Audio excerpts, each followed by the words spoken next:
भारत रक्षा दल ट्रस्ट के क्रांतिवीर बहादुर साथियों, सर्वप्रथम आप सभी को भारतीय गणतंत्र दिवस की 76वीं वर्षगांठ की बधाई ज्ञापित करते हुए आज भारत रक्षा दल ट्रस्ट के मुख्यालय कार्यालय पर आयोजित कार्यकर्ता संगोष्ठी में आप सबकी उपस्थिति के लिए सहृदय धन्यवाद ज्ञापित करना चाहता हूं। हमें यह उम्मीद नहीं थी कि आज 26 जनवरी को जहां चारों तरफ रास्ते बंद थे, लेकिन उसके बावजूद भी लगभग 100 की संख्या में आप सबकी उपस्थिति ने सशक्त संगठन, जिम्मेदार कार्यकर्ता, सशक्त आंदोलन की अवधारणा को चरितार्थ किया है, जो इस कार्यक्रम के पीछे हमारी परिकल्पना थी। सम्मानित साथियों, आज बहुत ही अच्छे ऐसे कार्यकर्ताओं का भी संगठन में समागम हुआ, जो आने वाले समय के लिए संगठनात्मक आंदोलन की दृष्टि से बहुत ही उपयोगी साबित होने वाले हैं। सबसे मुख्य, आज कार्यक्रम में मुख्य अतिथि के रूप में श्री दीपक यादव जी, जो उत्तर प्रदेश बार काउंसिल का चुनाव लड़ रहे हैं, जो लखनऊ बार के पूर्व उपाध्यक्ष रह चुके हैं, आज उनका भी संगठन में आगमन भविष्य के लिए जब कभी संगठन को जुडिशरी में, विधि क्षेत्र में जरूरत होगी, तो उस समय के लिए श्री दीपक यादव जी के साथ एक बड़ी टीम, भारत रक्षा दल ट्रस्ट में अधिवक्ताओं की एक बड़ी टीम होगी, और यह हम सबके लिए बहुत ही प्रसन्नता की बात है। सम्मानित साथियों, मैं फिर से अतीत के 12 दिसंबर को शहीद स्मारक पर आयोजित कार्यकर्ता बैठक का प्रसंग लेते हुए मैं आज जोड़ना चाहता हूं कि उस दिन हम सभी लोगों ने यह निर्णय लिया था कि आगामी 6 माह के अंदर भारत रक्षा दल ट्रस्ट को एक सशक्त, जिम्मेदार कार्यकर्ताओं से युक्त संगठन के निर्माण की दिशा में हम लोग आगे बढ़ेंगे, और साथ ही संगठन को पूर्णकालिक कार्यकर्ताओं से युक्त बनाने की कोशिश करेंगे। उस दिशा में आज भारत रक्षा दल ट्रस्ट के मातृशक्ति प्रकोष्ठ में संगठन की बहुत ही वरिष्ठ और पुरानी कार्यकर्ता श्रीमती आभा पांडे जी को मातृशक्ति प्रकोष्ठ का अध्यक्ष नियुक्त किया गया। साथ ही प्रभारी के रूप में, कोषाध्यक्ष के रूप में मातृशक्ति प्रकोष्ठ में जिम्मेदारी संभाल रही सरोज बाला सोनी जी को महामंत्री नियुक्त किया गया है। निकट भविष्य में इस कार्यकारिणी का विस्तार किया जाएगा और आगामी 8 मार्च को इस इकाई के नेतृत्व में एक बड़े कार्यक्रम की रूपरेखा बनेगी। आज जब इस में कुछ संगठनात्मक व्यवस्था में परिवर्तन के तहत जब यह आभा पांडे जी की नियुक्ति हुई, तो यह बात भी संगठन की तरफ से कहा गया कि देखिए, मातृशक्ति प्रकोष्ठ का गठन केवल इसलिए नहीं हो रहा है कि 8 मार्च को आप एक महिला दिवस पर कार्यक्रम करके इतिश्री कर लें। अब भविष्य का जो मातृशक्ति प्रकोष्ठ का जो संगठन होगा, वह निकट भविष्य में महिलाओं से संबंधित मुद्दों के आधार पर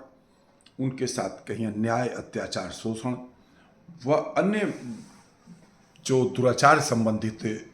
घटनाएं घटित होती हैं, उन मुद्दों के ऊपर भारत रक्षा दल ट्रस्ट के मातृशक्ति प्रकोष्ठ का जो संगठन है, वह एक संघर्षशील संगठन के रूप में उभर करके आए, इस कल्पना के साथ संगठनात्मक परिवर्तन हुआ है। अब तक मातृशक्ति प्रकोष्ठ की महामंत्री की जिम्मेदारी संभाल रही श्रीमती सलोनी केसरवानी जी को संगठन की केंद्रीय इकाई का सदस्य मनोनीत किया गया है, और निकट भविष्य में उन्हें भी पदाधिकारी के रूप में नियुक्त किया जाएगा। तो इस तरह से सभी इकाइयों को, वरिष्ठ नागरिक प्रकोष्ठ को, मजदूर किसान प्रकोष्ठ को, मातृशक्ति प्रकोष्ठ को, सभी इकाइयों को एक सशक्त संगठन बनाने के लिए संदेश दिया गया। और साथ ही अब संगठन को 2 भागों में विभाजित करने की एक योजना है जो संगठन को जमीनी स्तर पर खड़ा करेगा।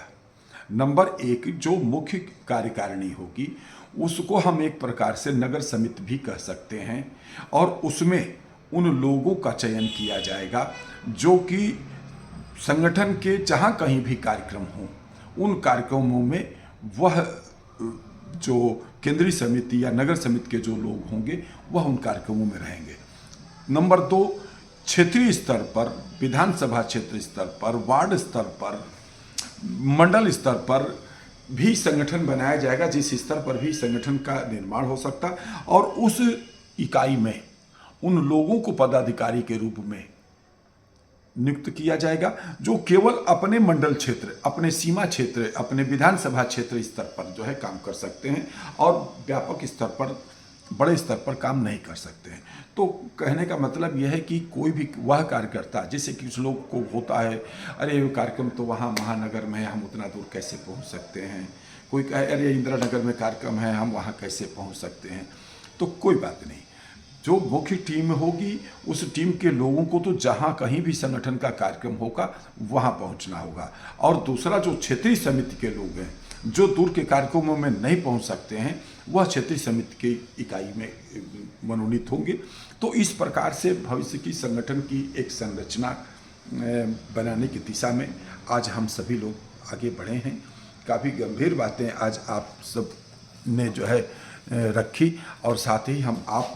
उन साथियों का भी नाम आज की बैठक में जो लोग जो है उपस्थित रहे उनका हम जरूर लेना चाहेंगे, क्योंकि लोगों की अपेक्षा होती है कि भाई हमारा भी नाम उसमें आना चाहिए। तो आज की जो उपस्थिति रही उसमें सरोज बाला सोनी जी, महेंद्र राणा जी, सोनी सिंह जी, अवधेश कुमार राष्ट्रवादी जी, रोशन यादव जी, हरिशंकर पाल जी, JL पाल जी, सुरेंद्र कुमार जी, वेद बहादुर थापा जी, ब्रजेश कुमार यादव जी, KB गुरुंग जी, चंदन सिंह जी, श्री KG अवस्थी जी, जीवन कुमार राष्ट्रवादी जी, सचान जी, जोखन प्रसाद यादव जी, रुचि श्रीवास्तव जी, पुष्पा दुबे जी, चित्रा द्विवेदी जी, पूजा राष्ट्रवादी जी, रूबी राष्ट्रवादी जी, नितिन द्विवेदी जी, संध्या पासवान जी, अनीता मिश्रा जी, आभा पांडे जी, गीता गुप्ता जी, प्रेम बालिका राय जी, कंचन माला जी, अवनीश सच्चर जी, मनोज कुमार राय जी, कुलदीप यादव जी, DN सिंह जी, रमेश कुमार जी, भागीरथी विश्वकर्मा जी, सुरेश कुमार पाल जी, ओमकार कुमार गुप्ता जी, ओमेंद्र कुमार गुप्ता जी, रिंकू यादव जी, दीपक कुमार जी, अखिलेश पांडे जी, रमेश कुमार शर्मा जी, हरिओम द्विवेदी जी, शैलेंद्र सिंह जी, सरिता श्रीवास्तव जी, रेणु विश्वकर्मा जी, अनिला राय जी, अजीत यादव जी, नवीन कुमार जी, दिव्यांशु राय, सुमन चौहान, सियावती यादव जी, अहिबरन सिंह चौहान जी, निरंजन सिंह लल्ला यादव जी, अभिषेक सिंह राजपूत जी, जोखन प्रसाद यादव जी, अवनीश शर्मा जी, त्रिवेणी कुमार जी, पंडित शिव बिहारी द्विवेदी जी, संजय त्रिपाठी जी, संजय शर्मा जी, संयुक्ता भाटिया जी जो हमारी पूर्व महापौर रही हैं और संगठन की संरक्षिका भी हैं, राजा राम जी, बसंत कुमार सिंह जी अधिवक्ता जी, डॉक्टर पंकज कुमार राय जी, हरिओम गुप्ता जी, दीपा त्रिवेदी जी, अर्चना तिवारी जी, इन लोगों के नाम हमारे पास सूचीबद्ध है। लेकिन बहुत से ऐसे और भी कार्यकर्ता हैं जिनका कि रजिस्टर पर नाम नहीं दर्ज हो पाया है, उनके नाम छूट गए हैं। लगभग 100 के आसपास की संख्या रही, और बहुत बढ़िया तहरी बनाने के लिए हम अपने औरास के कार्यकर्ता श्री अहिबरन सिंह चौहान जी को विशेष रूप से जो है धन्यवाद ज्ञापित करना चाहते हैं। वो वहाँ से आकर के उन्होंने तहरी जो बनाया, एक बहुत ही स्वादिष्ट और अच्छी तहरी भी जो है आज की डेट में संगठन ने अपने कार्यकर्ता साथियों के साथ सहभोज के रूप में आयोजित हुआ। तो साथियों, मैं फिर से आप सबको, जो लोग भी आए हैं उन सबको बहुत बहुत धन्यवाद करता हूँ। बहुत से ऐसे लोग हैं जो नहीं आ पाए और वो आना चाहते थे, क्योंकि रास्ते में अवरोधक रहा, इस कारण नहीं आ पाए। और हम समझते हैं कि अगर सब कुछ के अनुकूल रहा होता तो आज की संख्या लगभग 200 के पार होती। तो आप सब लोगों ने समय समय पर संगठन के नेतृत्व को, हम सबको यह विश्वास दिलाया है कि भारत रक्षा दल ट्रस्ट एक सशक्त संगठन है, जिम्मेदार कार्यकर्ताओं से युक्त संगठन है। बस थोड़ा सा जो है अपने नीतियों और पॉलिसी में जो है परिवर्तन करते हुए, थोड़ी सी और जिम्मेदारी का एहसास कराते हुए, क्योंकि हम एक संघर्षशील संस्था हैं, इस बात का हम चाहते हैं हमारे कार्यकर्ताओं के मन में भी यह एहसास हो। हम ऐसे कार्यकर्ताओं से युक्त संगठन की दिशा में आगे बढ़ना चाहते हैं कि जब किसी कार्यकर्ता को हमारी ज़रूरत हो तो हम सब एक साथ उसके मौके पर खड़े हो सकें। देश और समाज के समक्ष ज्वलंत मुद्दों के ऊपर संघर्षशील संगठन के रूप में हम सब लोग एकत्रित होकर के उसकी आवाज़ बन सके। इस दिशा में हम समझते हैं कि आप हम सब आगे बढ़ेंगे और एक सशक्त संगठन बनाने की दिशा में हम सब कामयाब होंगे। जय मातृभूमि, जय भारत।